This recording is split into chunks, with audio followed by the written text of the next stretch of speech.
अस्सलाम वालेकुम फ्रेंड, कैसे हैं आप? उम्मीद करता हूँ आप सब खैरियत से होंगे। फ्रेंड्स, एक छोटा सा और 4 कैविटी वाला ये मोल्ड है।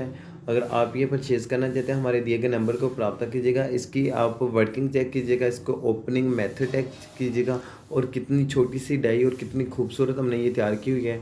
अगर आप इस तरह के डाइयाँ बनाना चाहते हैं तो हमारे व्हाट्सएप नंबर के ऊपर रब्ता करके आप इसको परचेज़ कर सकते हैं।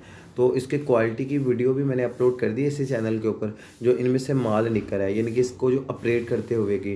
तो अल्हम्दुलिल्लाह बहुत ही अच्छी क्वालिटी की ये प्रोडक्शन, जैसे आप जेन्युइन पीस परचेज़ करते हैं बिल्कुल वैसे ही होगी।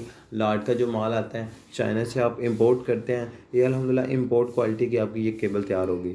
तो आप अगर इस तरह की डाइयाँ बनाना चाहते हैं, अपने आर्डर पे बनवाना चाहते हैं, तो फिर भी आप हमारे साथ रब्ता कीजिएगा या वेबसाइट का हमारी विजिट कीजिएगा www.mrkalim.com। मिलते हैं एक नई वीडियो के साथ। अपना ख्याल रखिएगा। अल्लाह हाफिज़।